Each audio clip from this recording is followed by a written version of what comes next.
Bonjour à vous, j'espère que vous allez bien. Donc pour la vidéo d'aujourd'hui, j'ai eu envie de vous parler d'enfant intérieur et surtout voir avec vous, vous partager pourquoi il est important, en tout cas dans mes accompagnements, pourquoi je m'attarde avant tout sur l'enfant intérieur blessé avant d'aller chercher l'enfant intérieur joyeux. Donc pour ça, je vais vous raconter ma propre histoire. Donc, à un moment donné, quand voilà, j'ai senti que en fait, mon quotidien, ma zone dite de confort était devenue inconfortable et que même si j'étais salariée, que même si j'avais cette sécurité de l'emploi et que j'avais créé mon petit coco, mon petit confort avec mon temps partiel, j'avais le temps de m'occuper de mes enfants, au-delà de ça, c'était plus fort que moi. J'avais envie, je voulais me donner cette chance de trouver un projet qui ait du sens. Je voulais vraiment trouver ce truc qui pouvait me donner l'opportunité de révéler ma mission de vie. Et à un moment donné, bah, à force de ne pas vraiment faire ce qui me plaisait, puis de ne pas savoir vraiment qui j'étais, je me suis intéressée à la notion d'enfant intérieur. Et puis en même temps, de par mon histoire personnelle, je savais au fond qu'il fallait que j'aille chercher là-dedans parce que cet enfant intérieur, eh bien aujourd'hui, je sentais bien qu'il était encore là. Mais je m'étais intéressée à la notion d'enfant intérieur pour vraiment aller chercher ce qui pouvait me donner de l'enthousiasme et de la joie. Et donc j'ai commencé à aller chercher l'enfant intérieur joyeux, me reconnecter à mes rêves, me reconnecter à ma joie de vivre. Eh bien en fait, ça a été un flop total parce que je n'ai jamais réussi à me connecter d'emblée à mon enfant intérieur joyeux. C'était impossible pour moi. Il y avait un blocage. Et en fait, je me suis rendu compte que mon enfant intérieur blessé avait pris le dessus sur mon enfant intérieur joyeux. Et du coup, mon enfant intérieur joyeux avait comme disparu et était vraiment enfoui sous des couches et des couches et des couches de blessures à aller chercher.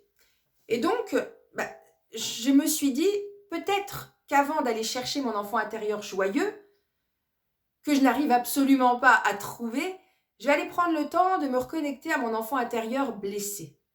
Alors, qu'est-ce que l'enfant intérieur blessé? En fait, c'est tous ces moments où vous ressentez vos émotions de façon intense. Aujourd'hui, c'est ce manque de confiance peut-être qui est présent en vous, c'est cette sensation de ne pas en être capable, cette sensation de vous sentir rejeté, pas comprise, cette peur qui est présente en vous parce que vous savez que vous avez envie de vous lancer et en même temps vous avez peur, vous savez que vous avez envie de prendre votre place mais vous avez peur parce que derrière tout ça se cachent vos expériences passées. Et en fait, quand on devient une femme adulte, cet enfant intérieur blessé, on le laisse un peu de côté aussi et on ne fait pas forcément la relation avec nos émotions d'aujourd'hui. On s'imagine que nos émotions d'aujourd'hui, elles sont simplement liées à des événements aujourd'hui extérieurs. Mais si vous regardez bien, parfois, nos émotions sont disproportionnées par rapport à la situation en elle-même. C'est justement ça qu'il faut aller chercher. Et en plus, quand vous voulez apporter de la joie et de l'enthousiasme, vous devez pouvoir être capable de regarder les choses en face et vous devez pouvoir aller vous libérer de tout ce qui vous empêche de ressentir cette joie et cet enthousiasme. Et c'est là où j'interviens et c'est là où intervient mon accompagnement, où on prend le temps d'aller chercher son enfant intérieur blessé. En fait, plutôt que d'aller réparer des choses que l'on ne peut pas réparer parce que ce qui s'est passé, c'est passé, c'est aujourd'hui, redonnez-vous le pouvoir d'être suffisamment capable, d'être suffisamment forte pour aller retrouver cet enfant intérieur blessé et lui apporter ce que vous n'avez peut-être pas eu. Et en fait, pour ça, vous devez comprendre d'où ça vient.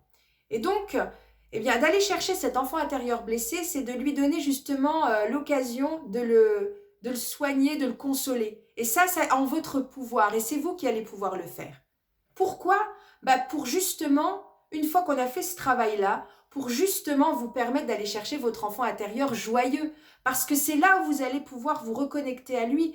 Parce que vous aurez pris le temps d'accueillir, de comprendre et de consoler cet enfant intérieur qui est toujours là, qui est toujours en vous et qui s'exprime de façon maladroite, qui s'exprime de façon exagérée et inattendue parce qu'en fait, c'est un enfant intérieur blessé qui est encore là.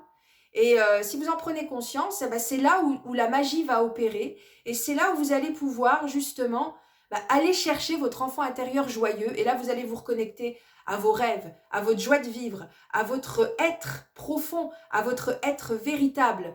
En fait, c'est comme si vous vous donniez la possibilité d'enlever toutes ces couches qui vous empêchent d'être vraiment vous-même, d'être vraiment confiante, sereine, pour aller chercher comme ce diamant brut qui est à l'intérieur de vous et qui ne demande qu'une chose, c'est de s'exprimer.